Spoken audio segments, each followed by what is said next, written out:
Sarah, and I'm here talking to sales marketing guru Drew Cameron. Hi, Drew. How you doing? How's it going today? Good, Joe. Thanks for having me. Well, thank you for joining us. And Drew, we're talking today about a subject: package, positioning, and pricing for profit.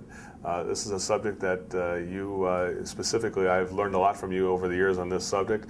Why is this so important for contractors to understand this material? Well, contractors need to understand how to obviously position and package and price their products in order to sell them. I mean, if you go out there and you're just kind of a generic solution, you kind of fall into the sea of sameness, and no one understands as to how are you different, why are you different, why should I do business with you? So by packaging and then positioning and pricing properly, contractors can differentiate themselves from other contractors as well, and hopefully win more business. Well, Drew, the issue of pricing seems kind of strange, because don't contractors know how to price their services? You would think, but I think what happens is most contractors end up in business on their own by default to some extent. They think they can do it better than whoever they worked for previously, and they figure they're going to win business by going out there and pricing very similar to the company that they had worked for at one point, and maybe just take a little bit less off the price so that they can beat their old boss a little bit. And so they go out there and they make the same mistakes that their employer that they previously had worked for actually make. And so it kind of is just a continuation of errors, if you will. It's a cycle. So you're saying that most contractors actually feel that by lowering the price they're going to get more business? Oh yes, they do. They think if I beat, well, they assume that everybody else knows how they're pricing in the market. So I'm going to just price myself to the market and be competitive, if you will. And the way I'll win business is by undercutting you, and then I figure I can do it maybe quicker, or I can maybe buy a little bit cheaper. But the problem is that they don't understand is that the majority of contractors don't know how to price, because industry studies have shown that the average contractor makes only about 2 to 4% net profit. Barely enough to even warrant being in business. Yeah, it doesn't make sense for all that time and effort and aggravation. It doesn't, no. Hey, Drew, looking at this, what mistakes do contractors typically make when they're talking about these positioning and other areas as well? Well, the first mistake, as we kind of touched on there briefly, was they typically try to undercut the competition. They figure that's the way they're going to win business, is by undercutting the competition and just lowering the price. Number one. Number two is they price to cover basically their direct cost, and then put on a little bit of gross profit. There's a horrible rule out there that says go ahead and price for 50% gross profit. And that's a major mistake, because if it's a high labor job versus a high material job, a high labor job that runs 2 days has 2 days worth of overhead, whereas a low labor job may have 1 day's worth of overhead. And so by pricing them exactly the same for 50% gross profit, I mean, one could have $500 worth of material and $1,000 worth of labor, and the other one could have $1,000 worth of labor or material and $500 worth of labor. Well, if you're pricing them exactly the same way, you're going to get the exact same price, but one had twice as much labor, the business was open twice as many days, therefore you had twice as much overhead. You didn't cover it. I getcha. Yeah. Interesting. The other thing is they don't understand markup versus margin, and so a lot of them use a multiplier, and they don't actually recoup their costs. They think they are, but the mathematics are all wrong. And then they don't properly allocate the overhead by department and recoup that overhead in their pricing. And then lastly, they need to make sure that they take in consideration that overhead, a fair commission for their salespeople, whether or not they have a salesperson. They should always price to pay for a salesperson, because if they add one and they hadn't properly allowed for one previously, they're going to be shortchanging themselves once they do add one. And of course, certainly they have to allow enough for a fair net profit objective. And that's all based on what it is that you want to earn as a company. And then once you put that all together, the biggest mistake that companies I see out there still do today is that they allow their salespeople to go out there and estimate jobs, number one, but they also allow them to negotiate. And unfortunately, most salespeople will end up negotiating away your profit. Well, how do you address it? There's a lot of mistakes. How do you address? How do you address? I guess it's easier to make a mistake than it is to do things right sometimes. Well, it is sometimes, I guess, and that's why I was visiting a company, recently, and that's exactly what they allowed. They allowed their salespeople to estimate. They gave them all their costing information, and they allowed them to estimate. And when push came to shove, and the salesperson got an objection from the customer about price, the salesperson negotiated away the profit. But the salesperson was still going to be paid full commission. That was a huge mistake. So the way we address that is by putting together a flat rate investment guide.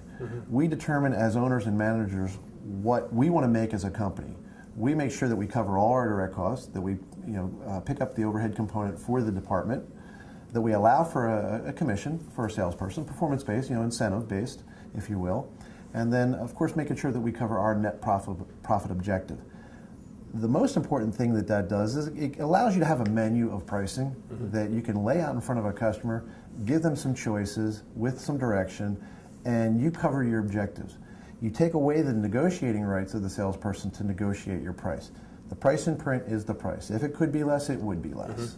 And so therefore you make sure that you cover all of that. You do allow your salespeople some functionality to build value. That's a subject for another day, but you don't allow them to negotiate away your profit. Drew, you mentioned packaging. What do you mean by packaging, and why is that so important? Packaging is, if you will, think about it in terms of cars. It's probably the easiest analogy is that when you buy a certain car, American manufacturers, for the most part, they do allow you to pick options, and I mean, you can almost pick every option. But foreign cars are a little different in many cases, in that when you buy a certain level of vehicle, you get a certain package. It comes with certain vehicles. The options come with certain vehicles. So if you want a sunroof, you can't necessarily get that as an option. You have to jump up to a different level model, if you will. The other thing that they're doing typically nowadays, and do very well, if you will, is you get a performance option package, the sport package. And so that's now a bundling of things that come together. And so no longer can I just go ahead and pick a sunroof or the upgraded stereo or the leather seats. In order to get the leather seats, I have to get the luxury package. Luxury package comes with the better stereo and the sunroof and the surround sound and maybe the DVD package if you're getting an SUV. So it's a lot easier way of offering more premium products in a package as opposed to having to individually selling piece by piece those options, you're saying? Exactly, because it becomes kind of like you're running like an adding machine tape on a customer by adding this and that and this and that, and they feel as though it's getting very expensive for every little thing that they want. You're nickel and diming me, as you might say, right? Pretty much. I mean, think about it this way. Everyone knows about add-on sales, if you will, and that's really kind of what we're talking about, is enhancing the value, increasing the package, obviously increasing the ticket, but we're also talking about increasing the value. Well, think about it this way. McDonald's was famous for saying, "Do you want fries with that?" I can't think of the last time I went into a McDonald's and asked, "Do you want fries with that?" They made it pretty easy by offering me about 10 different value meal options now that all include fries. And so it's no longer a choice, do you want fries with that? Now it's a choice, do you want an apple pie with that? I guess you could say in our world it'd be like, do you want service with that, or do you want air quality or water quality with that? Yeah, exactly. So, something like that. It's good stuff. Yeah. So I never knew that Cadillac and McDonald's had something in common. It's amazing. So Drew, let's ask, the final question is positioning. That's a subject a lot of people just don't understand at all. And tell us more about that. Most contractors are just that. They're contractors. And we have to realize is that contracting is the business that we are in. We are business people, and that we are a business, and that when people call us, they call us for our expertise. And so we need to position ourselves, if you will, as experts. The way you do that is by offering solutions to people. Don't try and sell them. Go out and find and chase a purpose. Find out what's important to these people. Find out about the problems and issues and wants, and needs and wishes and desires that they have. But you may have to realize that sometimes they aren't even aware of what it is that they want and need. And so you need to go out and find out everything that's going on in the house with your expertise, and then develop a solution. Offer a complete solution. What I find is that salespeople, contractors, technicians, in many cases, they don't even talk to customers about some of the things that a customer should consider. For example, I was on a call here recently with a salesperson, and the customer had a 6-year-old furnace. and the customer had called about replacing their air conditioning. The salesperson wasn't even going to talk to the homeowner about the furnace, figuring it was 6 years old. Why would they want to replace it?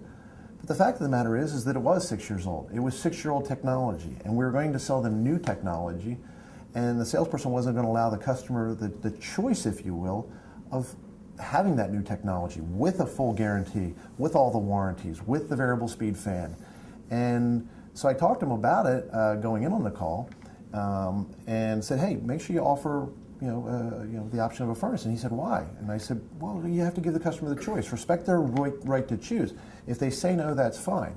Well, we went in on the call, and surprisingly enough to him, he offered it, and the customer chose to buy it because they wanted something better. So really what he was offering and talking about was a solution. Be completely solution-oriented. Today, what is that? It's more than just the equipment. We have to take into consideration the fact that most homes, the duct system is inadequate, so we have to focus in on airflow. We also have to focus in on now whole house performance. Heck, there's a lot of tax credits and utility rebates out there now for whole house performance and fixing duct systems and things of that nature, but really, it's the right thing for the homeowner by focusing on a whole house solution and airflow performance. The equipment, what we come to find, is really secondary to offering these airflow fixes and these whole house performance solutions, because you're not going to fix and solve problems, what I'll call comfort compromising, unhealthy air and energy wasting problems by just replacing the equipment. So the equipment is secondary, but by doing this, we completely differentiate ourselves from the competition. We no longer play the same game and go back to what we were talking about earlier, is playing this price game. It's a more complete solution that differentiates us from anybody else. So all the different components of a system are all the different pieces, and it's up to you to position those pieces in a way to succeed for this customer and give them a solution, multiple solutions, so they can make their own choice and don't take away that freedom of choice. That's really really in line with the thinking that we both share on that, Drew. I know that 100%. Any closing thoughts, Drew? I mean, anything that we should haven't thought of yet on this? It's a great subject, and I'm looking forward to hearing more about this in the future from you. Oh, thank you. I think, I guess one last closing thought would be is that when we package and position and price for profit, and we take into consideration all these elements that we talked about here today, what it does is it basically allows you to change the game. And when you change the game, you kind of write the rules. And when you write the rules, you basically win. And so what we're really talking about is not only taking care of customers by chasing that purpose, if you will, there's another P word in there for you, but it's really going to allow us to win more often. And as we talked about, we are businessmen and business ladies, and what we want to do is be in business for profit and win. And so this is what this is going to allow us to do, is win more often. Well, Drew, thanks a lot for the interview, and I appreciate that. And we'll see everybody here on the internet.